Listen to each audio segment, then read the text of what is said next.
Students, आज के lecture में हम बात करेंगे एलोट्रॉपिक फॉर्म्स ऑफ सल्फर की। तो चलिए फिर स्टार्ट करते हैं हम लोग हमारे लेसन को। सबसे पहले मैं आपको ये बता देती हूँ कि अभी तक में लैब में सल्फर के बहुत सारे एलोट्रॉप्स जो हैं वो बनाए जा चुके हैं। आपके सिलेबस में सल्फर के कुछ पर्टिकुलर एलोट्रॉप्स दिए गए हैं। तो चलिए एक एक करके सभी के बारे में डिस्कस कर लेते हैं। सबसे पहले हम लोग बात करेंगे रोम्बिक सल्फर की।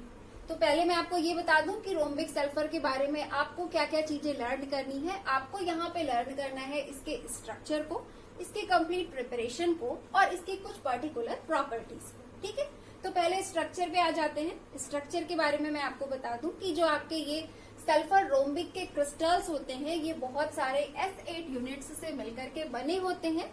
अब अगर हम इस S8 यूनिट के स्ट्रक्चर को देखें तो उस S8 यूनिट का स्ट्रक्चर कुछ इस तरह से होता है। 8 सल्फर आपस में सिंगल बॉन्ड के थ्रू कुछ इस तरह से जुड़े होते हैं।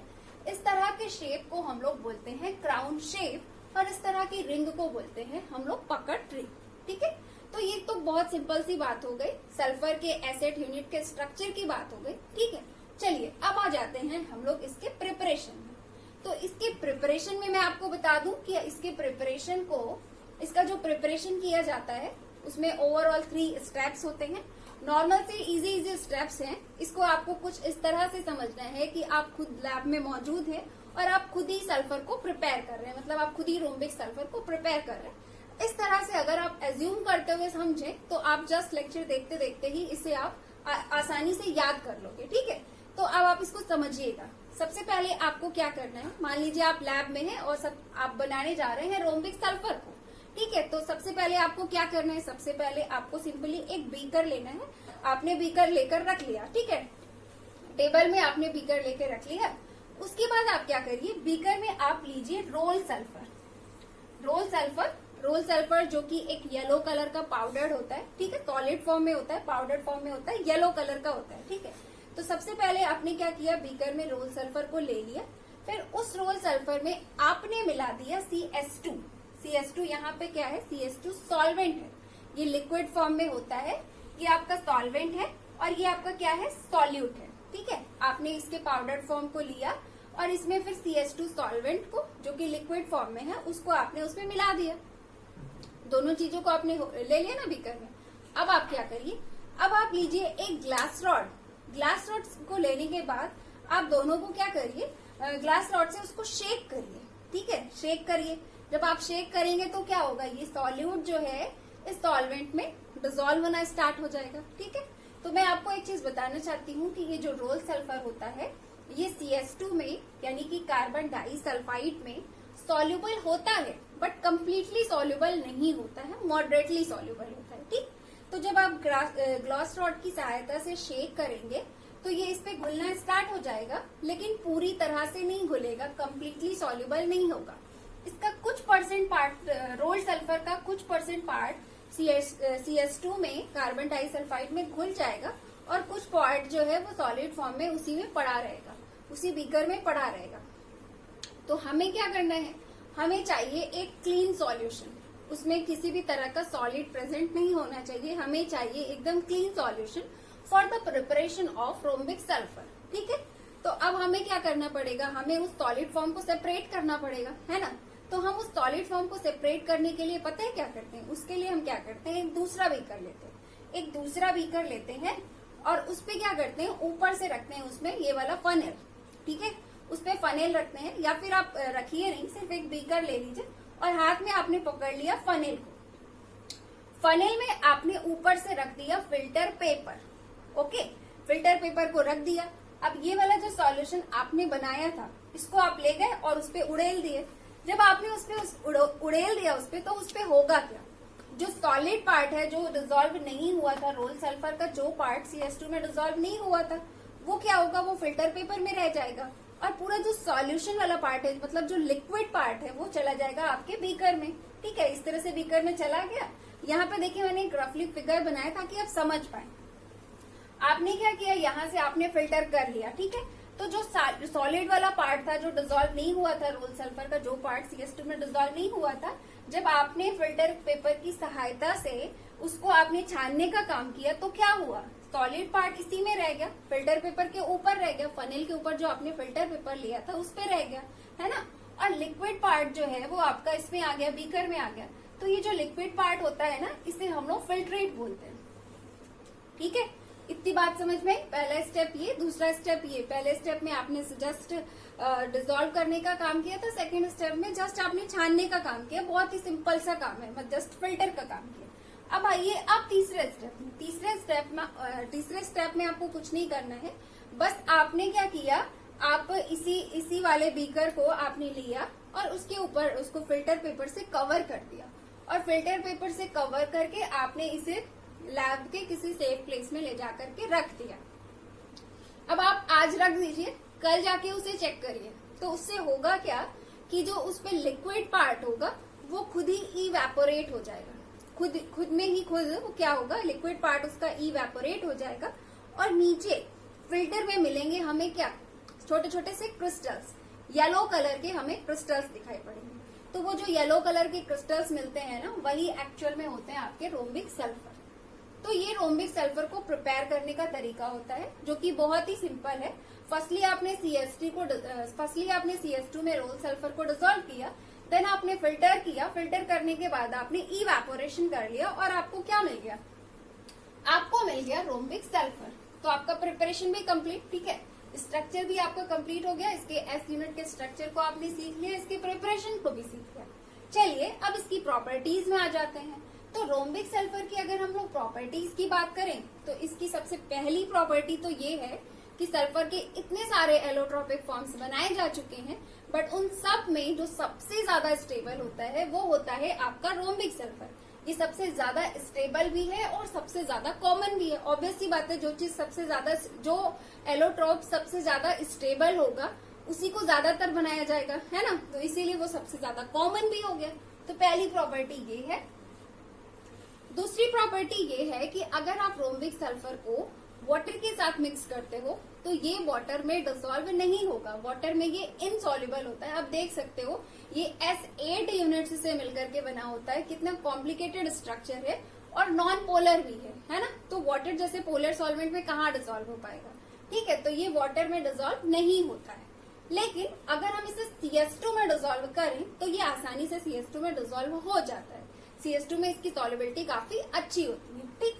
ये इसकी सेकेंड प्रॉपर्टी हो गई। अब आ जाए थर्ड में। तो थर्ड में नॉर्मल सी चीज है, वो है इसका कलर, कि इसका कलर जो होता है लाइट येलो कलर होता है। और अगर हम इसकी स्पेसिफिक ग्रेविटी को चेक करें तो इसकी ग्रेविटी होती है 2.06 ग्राम सेंटीमीटर इनवर्स क्यूब।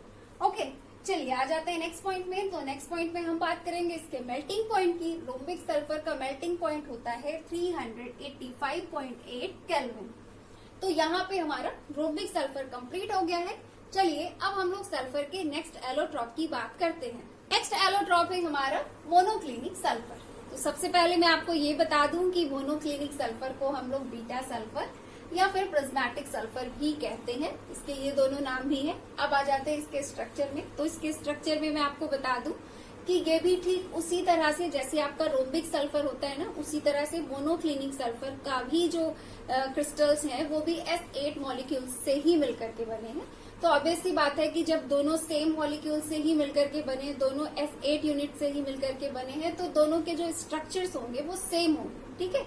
यहाँ पे भी अगर हम लोग S8 मॉलिक्यूल की बात करें तो ये भी क्राउन शेप होता है, ये भी पकड़ रिंग स्ट्रक्चर से ही मिलकर के बना होता है, ठीक। तो ये तो इसके स्ट्रक्चर की बात हो गई, जो कि सिंपल सी चीज है। अब आ जाते हैं इसके प्रिपरेशन में।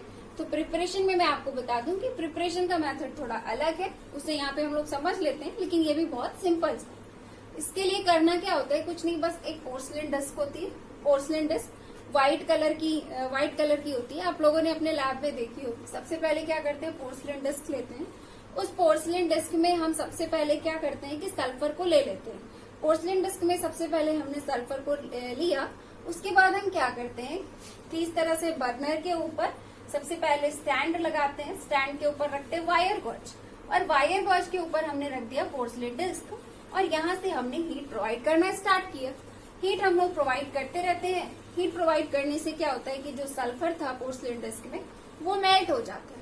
ठीक है, मेल्ट होकर लिक्विड फॉर्म में आ जाता है सल्फर, सॉलिड फॉर्म से लिक्विड फॉर्म में आ गया, ठीक है। जो सल्फर हम लोगों ने इनिशियली लिया था वो सॉलिड फॉर्म में रहता है, पाउडर फॉर्म में रहता है। तो हमने क्या किया, हीट प्रोवाइड करके उसे मेल्ट किया तो वो सॉलिड फॉर्म से लिक्विड फॉर्म में आ गया। अब जब इतना हो गया तो हमने क्या किया, इसे यहाँ से बर्नर से नीचे उतार लिया, ठीक है। बर्नर हमने ऑफ किया और इसे नीचे उतार लिया। अब हम अपने पोर्सलेन डिस्क को ले गए और उसको हमने कूल होने के लिए रख दिया। हमने उसे कूल होने के लिए छोड़ दिया और तब तक उसे हमने रखा जब तक कि वो क्या हो, वापस से सॉलिडिफाई ना हो जाए, खुद से ही वो सॉलिडिफाई ना हो जाए, ठीक है। तो अब जब हमने कूल करने के लिए रख दिया था कुछ देर के लिए और जब वो सॉलिडिफाई हो गया तो हमने उसे वापस से उठाया और उसमें हमने ये देखा कि येलो कलर की हमें पपड़ी दिखाई पड़ी, येलो कलर के हमें क्रस्ट दिखाई पड़ रहे, ठीक है। तो वो जो येलो कलर की क्रस्ट दिखते हैं ना, उसको हम करते क्या है, निडल की सहायता से उस पे जगह जगह पर होल्स करते हैं। इस तरह से उस पर क्या करते हैं, जगह जगह पर होल्स करते हैं। जब होल्स करते हैं तो हमें ये देखने को मिलता है कि पपड़ी के ठीक नीचे, क्रस्ट के ठीक नीचे बहुत सारे लिक्विड्स भरा होता है। तो हम करते क्या है, उस लिक्विड्स को, पोर्सलेन डिस्क को थोड़ा सा बेंड कर देते हैं। तो बेंड करेंगे तो क्या हुआ, अभी आपने होल किया है तो होल से क्या होगा, सारे जो लिक्विड पार्ट है वो बाहर निकल जाएंगे, लिक्विड पार्ट बाहर निकल गए। अब हम क्या करेंगे, अब हम उसी निडल की सहायता से जो ऊपर पपड़ी लगी, यानी कि जो क्रस्ट लगा हुआ है, उस क्रस्ट को निडल की सहायता से हटाते जाएंगे। जब हम उसे हटा देंगे, ऊपर का जो क्रस्ट है उसे जब हम हटा देंगे तो हमें नीचे क्या करता है, नीचे हमें डल येलो कलर के क्रिस्टल्स दिखाई पड़ते हैं। तो वो जो डल येलो कलर के क्रिस्टल्स दिखाई पड़ते हैं ना, वही आपके होते हैं मोनोक्लिनिक सल्फर। तो मोनोक्लिनिक सल्फर को इस तरह से लैब में प्रिपेयर किया जा सकता है, ठीक है। तो इसका आप प्रिपरेशन भी समझ गए। चलिए आ जाते हैं अब हम लोग मोनोक्लिनिक सल्फर की प्रॉपर्टीज में। तो प्रॉपर्टीज की अगर हम बात करें तो इसकी स्पेसिफिक ग्रेविटी होती है आपकी 1.98 ग्राम सेंटीमीटर इनवर्स क्यूब और इसका मेल्टिंग पॉइंट आपका होता है 392 केल्विन। और अगर हम इसकी सॉल्युबिलिटी के बारे में बात करें तो ये वाटर में इनसॉल्युबल होता है लेकिन CS2 में सॉल्युबल होता है। तो यहाँ पे आपका मोनोक्लिनिक सल्फर भी कंप्लीट हो गया, ठीक है। चलिए अब हम लोग क्या करते हैं, अब हम लोग सल्फर के एलोट्रॉप्स से रिलेटेड कुछ पर्टिकुलर नोट पॉइंट को डिस्कस कर लेते हैं। तो उसमें सबसे पहला पॉइंट जो मैं आपको बताना चाहती हूँ वो ये है कि जैसा कि मैंने आपको शुरू में बताया था एकदम स्टार्ट में कि सल्फर के बहुत सारे एलोट्रॉप्स जो हैं वो लैब में प्रिपेयर किए जा चुके हैं, है ना। इतनी बात मैंने आपको बताई थी। अब उसके आगे की बात मैं यहाँ पे नोट पॉइंट में आपको बताती हूँ कि जो सल्फर के बहुत सारे एलोट्रॉप्स लैब में प्रिपेयर किए जा चुके हैं, अगर हम लोग उनके यूनिट्स को चेक करें कि वो सारे जो क्रिस्टल्स होते हैं वो किस तरह के, सल्फर की किस तरह से यूनिट्स से मिलकर के बने होते हैं, सल्फर के किस तरह के मॉलिक्यूल्स से मिलकर के बने होते हैं, तो मैं आपको बताऊंगी कि वहां पर मैं आपको बता दूं कि उसकी यूनिट्स जो होती है वो S6 से लेकर के S20 तक होती है ना। जैसे अभी क्या किया है आपने, आपके सिलेबस में आपने दो तरह के सल्फर पढ़े कंप्लीटली, है ना, दो तरह के एलोट्रॉप्स पढ़े। एक आपने रोम्बिक पढ़ा, दूसरा आपने मोनोक्लिनिक पढ़ा। तो दोनों किस तरह के सल्फर के यूनिट से मिलकर के बने थे, S8 यूनिट से मिलकर के बने थे, है ना। S8 सल्फर के S8 मॉलिक्यूल्स से वो मिलकर के बने थे, है ना। तो मैं आपको बता दूं कि आप तो यहाँ सिर्फ S8 पढ़ रहे हो, लेकिन अभी तक में लैब में सल्फर के S6 से लेके S20 तक के यूनिट्स से मिल करके बने हुए सल्फर के एलोट्रॉप्स को बनाया जा चुका है, ठीक है। तो इस पॉइंट को ध्यान में रखिएगा कि जैसा कि मैंने आपको बताया कि बहुत सारे एलोट्रॉप्स बनाए गए हैं, तो एटलीस्ट आपको पता होना चाहिए कि किस नंबर से किस नंबर तक की यूनिट वाले सल्फर बनाए गए हैं। तो वो है आपका S6 से S20 तक, ठीक। चलिए ये बात हो गई। अब S6 का आप स्ट्रक्चर भी देख लीजिए। तो S6 के बारे में मैं आपको बताना चाहूंगी कि S6 जो होता है ये आपका किस तरह से होता है, ये आपका चेयर शेप्ड होता है, ठीक है। अगर इसके हम एसिड मॉलिक्यूल के स्ट्रक्चर की बात करें तो वो कुछ इस तरह से चेयर शेप्ड स्ट्रक्चर होता है, ठीक है। तो यहाँ पे आपका क्या है, यहाँ पे आपका सल्फर से रिलेटेड, सल्फर के एलोट्रॉप से रिलेटेड एक इम्पोर्टेंट नोट पॉइंट क्लियर हो गया है। चलिए अब हम लोग नेक्स्ट पॉइंट्स को डिस्कस करते हैं। पॉइंट ये है कि जैसा कि आप लोगों ने क्लास 11th में पढ़ा होगा MOT, मॉलिक्यूलर ऑर्बिटल थ्योरी, है ना। तो वहां पे आप लोगों ने मॉलिक्यूलर ऑर्बिटल थ्योरी की सहायता से ऑक्सीजन मॉलिक्यूल्स के लिए इलेक्ट्रॉनिक कॉन्फ़िगरेशन लिखना भी सीखा होगा, है ना। वहां पे आपको ऑक्सीजन मॉलिक्यूल्स के लिए कुछ इस तरह से इलेक्ट्रॉनिक कॉन्फ़िगरेशन मिला होगा। और साथ में आप लोगों ने क्लास 11th में ये भी पढ़ा है कि जो ऑक्सीजन मॉलिक्यूल्स होता है उसमें क्या होता है, उसमें लास्ट इलेक्ट्रॉन जो होता है वो पाई स्टार यानी कि पाई एंटी बॉन्डिंग ऑर्बिटल में इलेक्ट्रॉन होता है ना। आपने ये पढ़ा है कि ऑक्सीजन मॉलिक्यूल में जो आपका लास्ट इलेक्ट्रॉन होता है वो पाई स्टार यानी कि पाई एंटी बॉन्डिंग ऑर्बिटल में होता है। इतना आप लोगों ने पढ़ा है। साथ में आपने ये भी पढ़ा है कि जब ये इलेक्ट्रॉन चूंकि पाई एंटी बॉन्डिंग में यानी कि लास्ट ऑर्बिटल में इसमें इलेक्ट्रॉन जो होता है 1 होता है यानी कि सिंगल इलेक्ट्रॉन होता है, अनपेयर्ड इलेक्ट्रॉन होता है। इसकी वजह से ऑक्सीजन मॉलिक्यूल का जो नेचर होता है वो पैरामैग्नेटिक होता है ना। इतनी बातें आपने पढ़ी है, ठीक है। अब आगे की बात समझिए, क्योंकि ये आपकी क्लास 11th वाली बात है जो आपने पढ़ी है। अब चलिए आगे की बात समझिए। तो मैं आपको बताना चाहती हूँ कि जैसे आपका ये ऑक्सीजन मॉलिक्यूल होता है ना, ऑक्सीजन मॉलिक्यूल में लास्ट इलेक्ट्रॉन पाई एंटी बॉन्डिंग ऑर्बिटल में होता है, जिसकी वजह से आपका ये ऑक्सीजन मॉलिक्यूल पैरामैग्नेटिक नेचर का होता है। तो ठीक वही चीज मैं सल्फर के लिए आपको बताना चाहती हूँ कि सल्फर पर्टिकुलरली वेपर फेज, जब सल्फर वेपर फेज में होता है तो उस कंडीशन में सल्फर की अगर हम लोग मॉलिक्यूल्स की बात करें तो सल्फर की जो मॉलिक्यूल्स की बात करें या फिर उनके मॉलिक्यूलर यूनिट की बात करें तो उस वक्त सल्फर की जो मॉलिक्यूलर यूनिट होती है वो S2 मॉलिक्यूल होती है, ठीक है। उस वक्त सल्फर की मॉलिक्यूलर यूनिट क्या होती है, S2 होती है, ठीक है। तो वेपर फेज में जो सल्फर होता है वो S2 मॉलिक्यूल के फॉर्म में एग्जिस्ट करता है।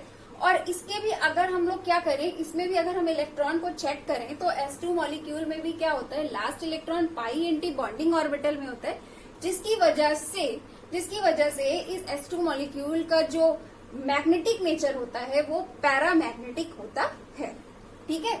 तो सेकंड पॉइंट आप लोग दिमाग में बिठा लीजिएगा कि ये पर्टिकुलरली वेपर फेज की बात हो रही है कि वेपर फेज में सल्फर जो होता है वो S2 मॉलिक्यूल के फॉर्म में एग्जिस्ट करता है और इसका मैग्नेटिक नेचर जो होता है वो पैरामैग्नेटिक होता है, ठीक है।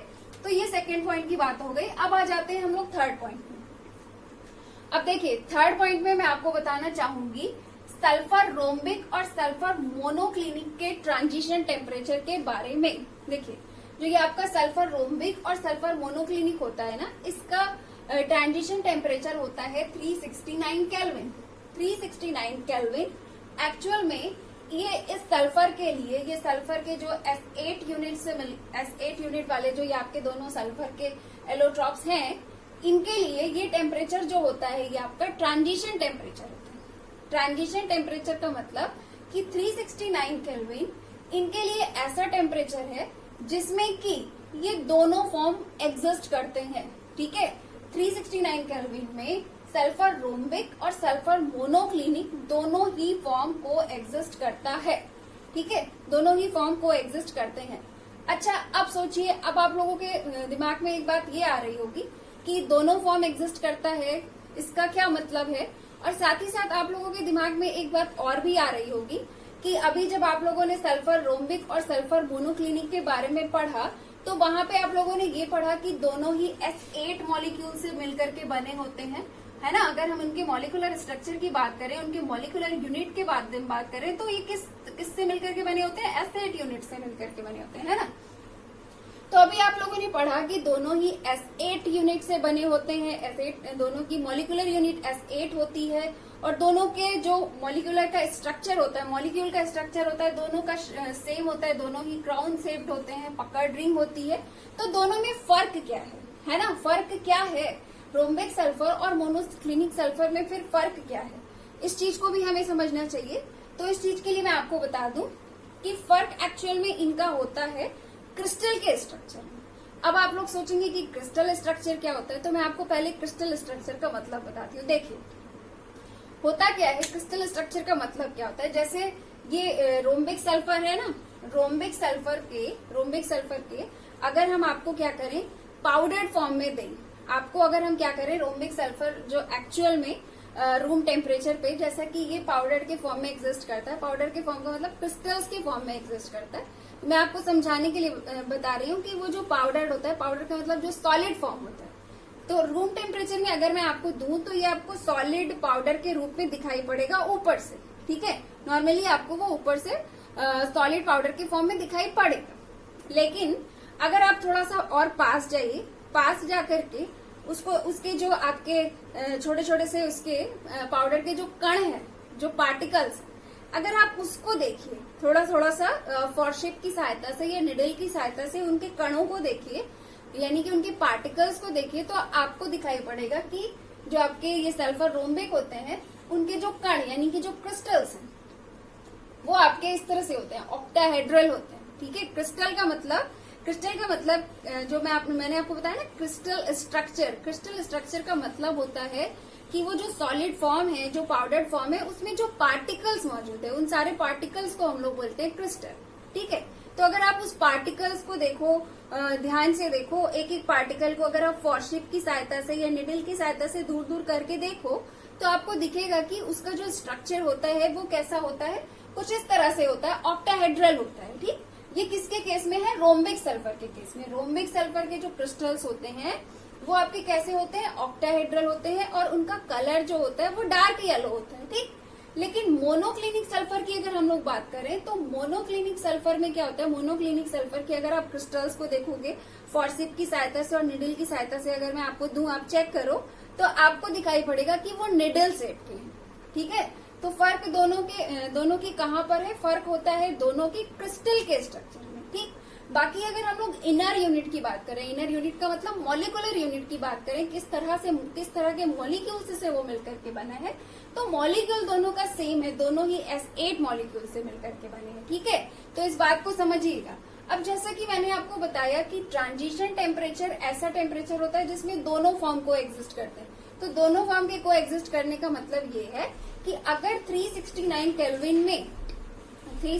केल्विन टेम्परेचर पर कहीं पे S8 यूनिट वाला सल्फर रखा हुआ हो तो वो डैम श्योर है कि उसमें कुछ क्रिस्टल्स जो होंगे उसमें वो आपके कैसे होंगे? ऑक्टाहेड्रल वाले होंगे, और उसमें कुछ पार्टिकल्स जो होंगे, यानी कि उसके जो कुछ स्ट्रक्चर्स, कुछ पार्टिकल्स का मतलब कि कुछ क्रिस्टल्स जो उसके होंगे वो किस तरह से होंगे?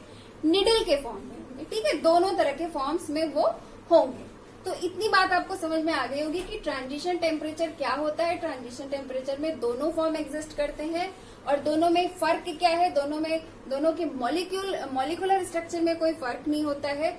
दोनों के मॉलिक्यूलर स्ट्रक्चर में कोई फर्क नहीं होता है। फर्क किसमें होता है? फर्क क्रिस्टल स्ट्रक्चर में होता है। दोनों के पार्टिकल्स के डिजाइन का फर्क होता है। पार्टिकल्स के डिजाइन का फर्क क्यों आता है? क्योंकि ये जो मॉलिक्यूल्स होते हैं ना, मॉलिक्यूल्स तो सेम ही होते हैं, बस उनके अरेंज होने का तरीका थोड़ा अलग अलग हो जाता है, ठीक है। तो ये दोनों अब इस टेम्परेचर पे ये दोनों एग्जिस्ट करते हैं। अच्छा, एक बात मैं आपको और बता देती हूँ।